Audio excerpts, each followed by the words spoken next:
WION Live Broadcast from London. I'm Ollie Barrett and these are the headlines.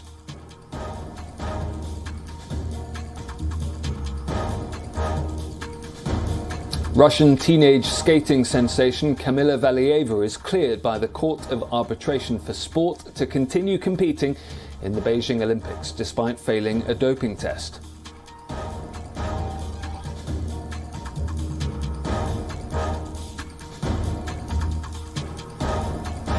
Ukraine's envoy to London backtracks on earlier remarks about Kiev being open to dropping its bid for NATO membership.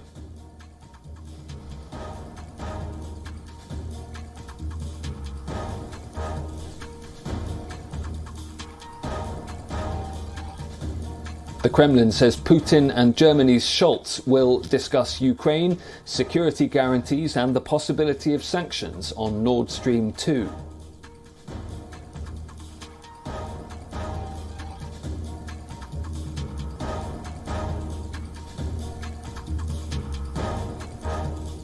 Canada reopens a key US border bridge a day after it was cleared of trucker-led demonstrators angry over COVID-19 restrictions.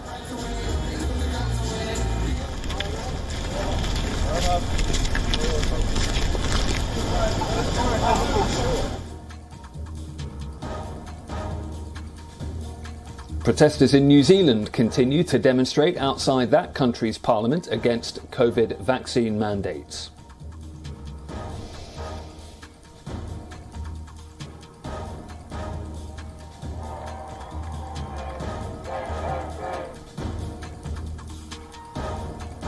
India bans 54 Chinese apps said to pose a threat to the country's security amid tensions between the two countries due to a border standoff.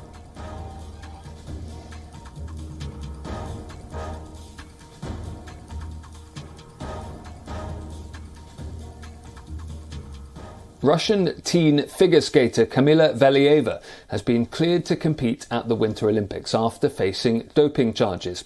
The highest court for sport announced its decision after an hours-long hearing and subsequent deliberations following a positive drug test result.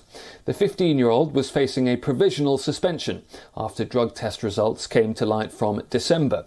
The Russian anti-doping agency lifted the provisional suspension on Valieva after 9 days. That prompted the International Olympic Committee, International Skating Union and the World Anti-Doping Agency to appeal against the exoneration. Now, after a 6-hour-long hearing, the Court of Arbitration for Sport is allowing Valieva to compete under exceptional circumstances. These include specific provisions linked to her status as a protected person because she's a minor. The Court of Arbitration for Sport, actually the ad hoc division of the court, has issued its decision in the procedures relating to the figure skater Kamila Valieva. The CAS panel in charge of this matter has decided to let Ms. Valieva continue her participation in the Olympic Winter Games Beijing 2022. It means that no provisional suspension should be imposed on the skater. The IOC says banning Valieva would cause irreparable harm to the athlete. She will therefore compete in her next Olympic event in the women's singles on Tuesday. The skating prodigy was out onto the ice to practice just half an hour after the court ruling was announced. There's a balance here. We have to offer everyone we can the chance to follow their Olympic dream, and I think everyone would like to see younger athletes involved, and everyone will remember from Tokyo some of the amazing performances for example, in skateboarding. But there is a balance and there is a challenge, and that's the welfare of the athletes. And I went through the measures that I think I know that are being taken. We need to do, of course, always everyone needs to do more in these cases. Russia's Olympic committees wished her well ahead of the Tuesday event. The figure skater is one of the youngest athletes to face a doping charge during an ongoing Olympics, prompting global outrage at the role of adults around her and Russian doping in international sport. The ruling drew immediate but mixed reactions, with Russian athletes expressing their support.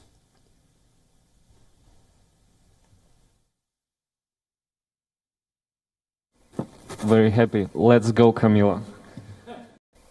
We don't really have any comments on that.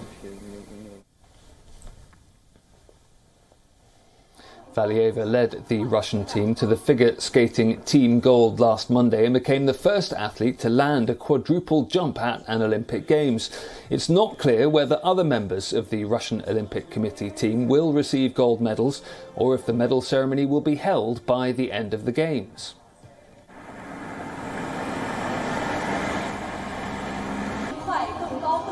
I know that all of the people in the team event, our main hope was that we would receive the medals here all together as a team. So if that really is the case and we miss that opportunity, I think it's a huge disappointment. Staying at the Winter Olympics and the Beijing Games have been disrupted by a heavy and sustained snowfall, prompting cancellations and the postponement of a number of events on Sunday. Women's free skies slope-style qualifiers were postponed after athletes skidded, crashed and fell. The men's giant slalom was also affected. China's meteorological department had issued a blizzard warning, saying that severe weather conditions were expected. It is rare for Beijing to see such weather conditions. Host cities elsewhere have also been working to clear away snow from key routes to ensure smooth and safe transportation. The transportation departments also dispatched more than 300 people to clear away snow from key expressways for people travelling between the competition areas. Beijing initially used 2.5 million cubic litres of water to create artificial snow to facilitate the Winter Games.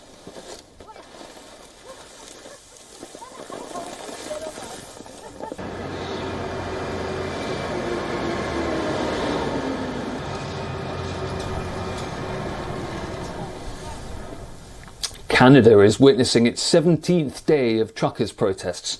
After a nearly week-long blockade, a key bridge linking the Canadian city of Windsor to the United States has been cleared and reopened. The clearing operation involved Canadian police backed by armoured vehicles. The police towed some protesters and made 25 to 30 arrests.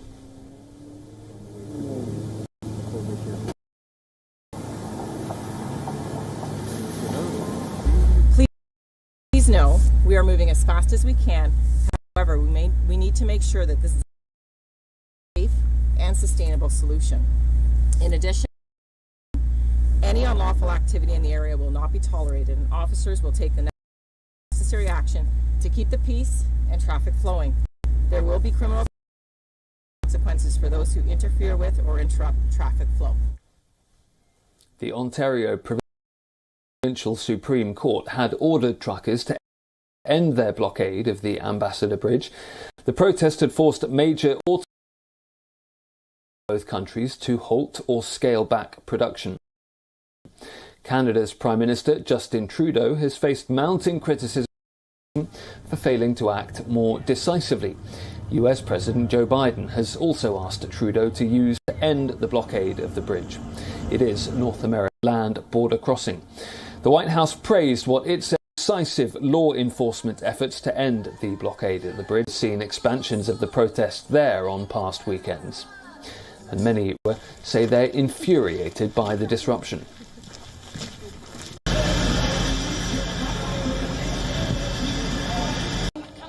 You're not free to go anywhere you want in your city. There's an illegal occupation happening. The rule of law a few blocks away. So, I mean, I guess it's intimidating. It's angering.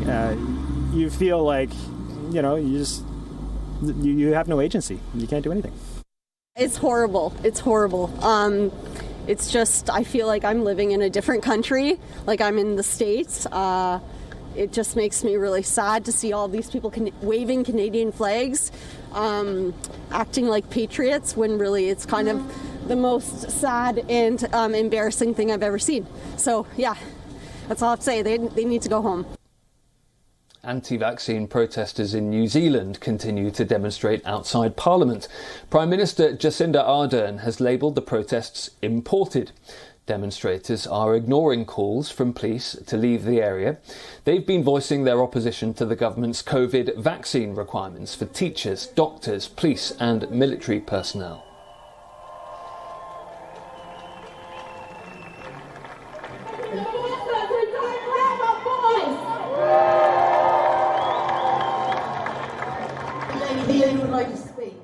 Said previously, I very clearly have a view on the protest and the way that they've conducted their protest, because it's moved beyond sharing a view to intimidation and harassment of the people around central Wellington.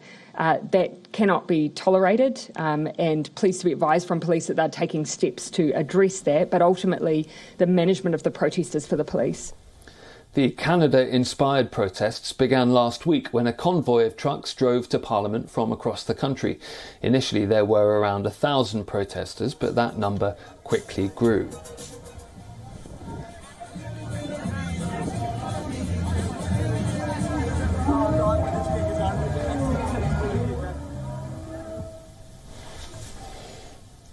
Hong Kong is struggling with record-high COVID cases and hospitalisations.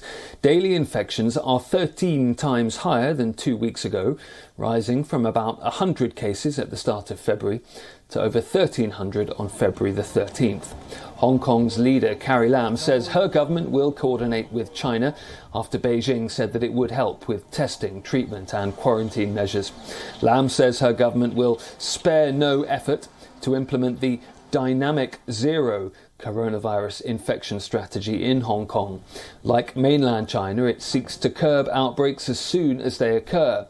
Hospital beds for COVID-19 patients in Hong Kong are at 90% occupancy already, and isolation facilities are also near full capacity.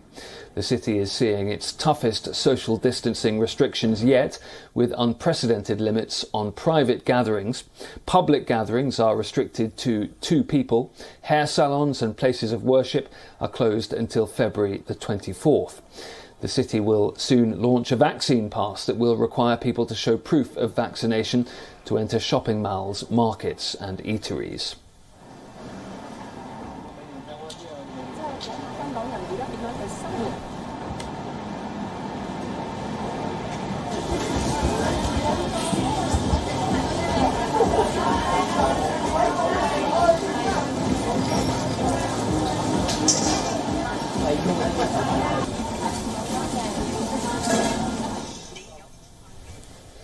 Switzerland was on its way to becoming the first country to ban medical experiments on animals, but voters have overwhelmingly rejected that idea in a referendum.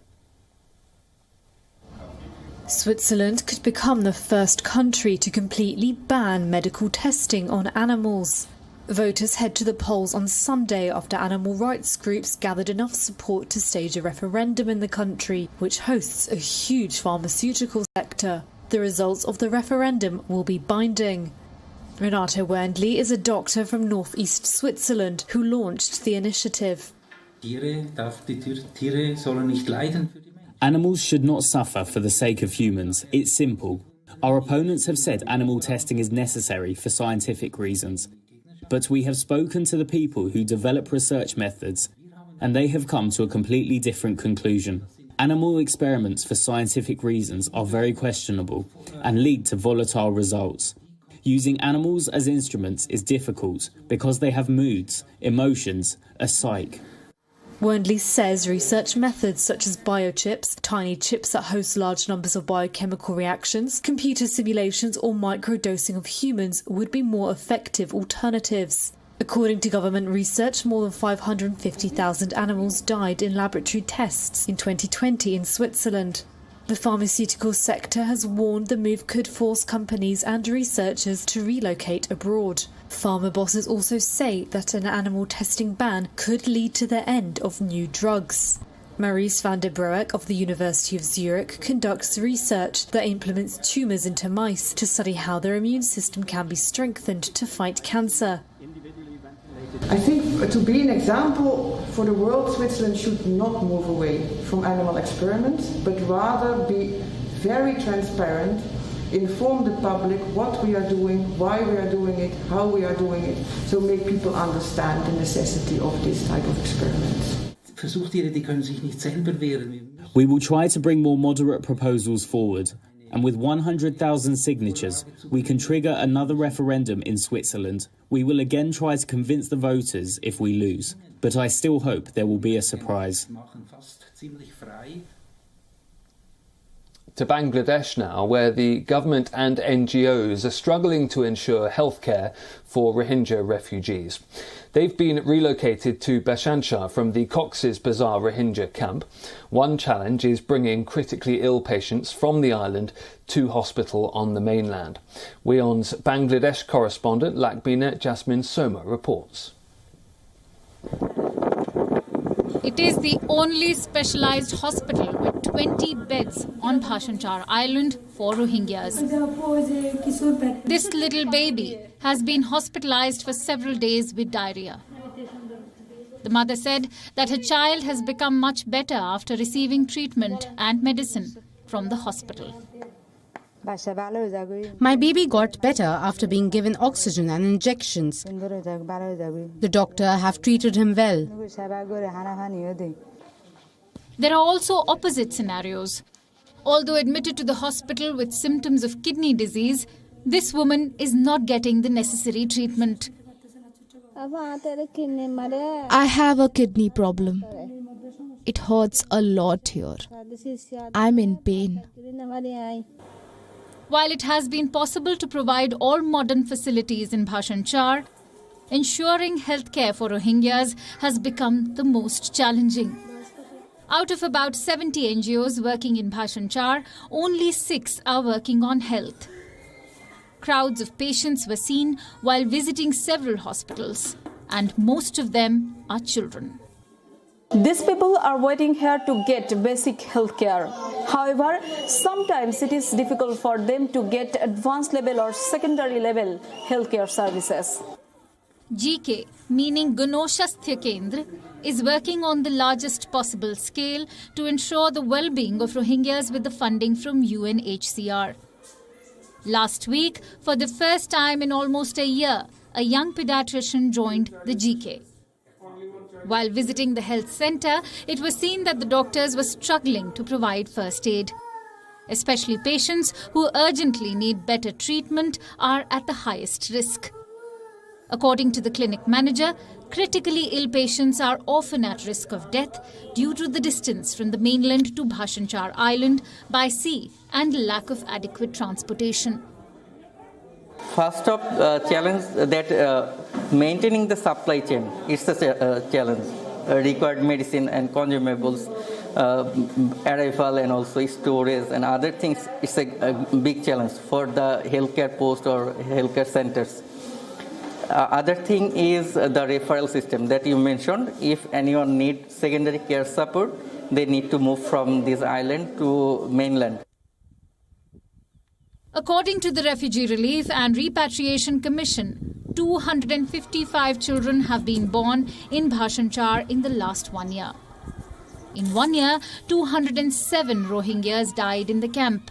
Most of the dead were children and the elderly. However, in the last few months, the death toll has dropped significantly. There is also a shortage of medicines. There are only 4 ambulances to take Rohingyas to the mainland for urgently needed advanced treatment. However, the government is planning to buy 2 more sea ambulances soon. We are giving utmost importance to this issue because if we cannot develop health management, then we ourselves will be at risk. Not only Rohingyas but also various officials and employees are living on this island. So we have kept the 20-bed hospital here fully operational. We are building that hospital as a specialized hospital and ensuring the highest medical service there. If we could continue the medical camp system alongside this hospital, referrals from the island would be greatly reduced. Besides, we are keeping the health posts or PSCs of our NGOs functional. Despite all these challenges, the success achieved in the health sector in the last year is quite impressive. Bhashanchar is the only place where not a single Rohingya has been infected with COVID-19 yet. The WION team visited several vaccination centres. Crowds of Rohingyas were seen coming to the vaccination centres to get inoculated. 2/3 of the total Rohingya living in Bhashanchar have already been vaccinated. The government is now conducting various campaigns to bring 100% Rohingyas under vaccination. Access to healthcare is the basic human rights, and Rohingyas are getting that. But in case of chronic disease, Rohingyas are at risk in Bhashanchar. So it is necessary to increase the capacity of the healthcare centers here. This is Lakmina Jasmine Shoma for WION at Bhashanchar in Noakhali. The mega Indian Premier League auction saw 10 franchises locking horns to pack their sides with match winners. A total of 207 players were snapped up with a cumulative spend in excess of $73 million over 2 days. England all-rounder Liam Livingstone fetched the highest purse on the second day of the auction, with the Punjab Kings seeing off competition from Kolkata, Chennai, Gujarat and Hyderabad to get their man for more than $1.5 million. Delhi Capitals broke the bank for Indian all-rounder Thakur as they successfully bid $1.43 million. The Mumbai Indians went big for England's 2019 World Cup winner Jofra Archer, despite the bowler being unavailable for the 2022 season after elbow surgery. Mumbai also spent in excess of $1 million for Singapore's Tim David, who is uncapped at international level. Also raking in top dollar was West Indian all-rounder Romario Shepherd, who went to the Sunrisers Hyderabad for just over $1 million. Ishan Kishan was retained by Mumbai for more than $2 million, making him the most expensive purchase. All-rounder Deepak Chahar was retained by Chennai Super Kings for a fee just below $2 million. Shreyas Iyer, the former Delhi Capitals captain, went to Kolkata, while Livingston and Thakur complete the top 5. IPL legend Suresh Raina, who's the 4th highest run-getter, had no takers. Amit Mishra, the 3rd highest wicket-taker in the IPL, and fellow leg spinner Piyush Chawla also went unsold. Another veteran, Ishant Sharma, found no bids going his way, while Kedar Jadhav's struggles since the 2019 World Cup meant no one was willing to take a punt on the batting all-rounder. Aaron Finch led Australia to a maiden T20 World Cup title in November, but he had no takers. A similar fate befell England white ball captain Owen Morgan, who led Kolkata to the final last season. IPL veteran and another World Cup winner Stephen Smith did not attract any bids, having spent an underwhelming last season with Delhi. Bangladesh all-rounder Shakib Al Hassan was unsold, with Dawid Malan also unable to garner any bids.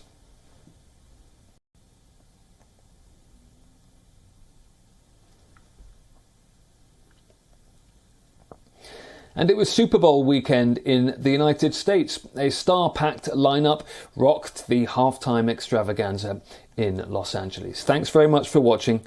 See you later in the week.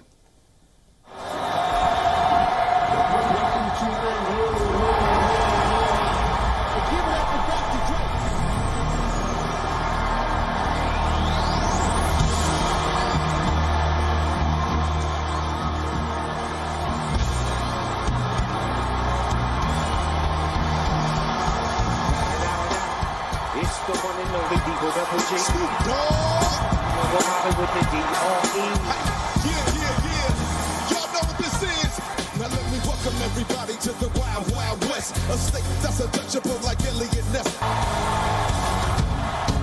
Go, go, go, go, go, go. You can find me in the club, collar full of bug. My mind got what you need. You need to feel good.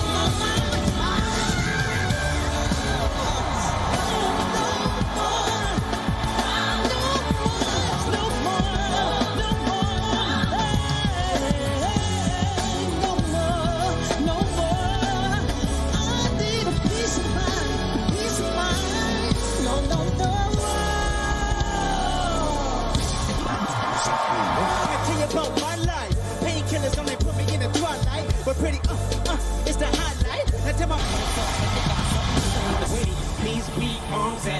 vomit on the sweater already. Mom's spaghetti. Once in a lifetime, you better put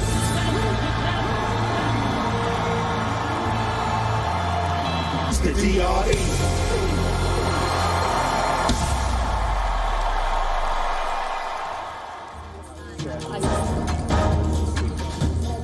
There are many other.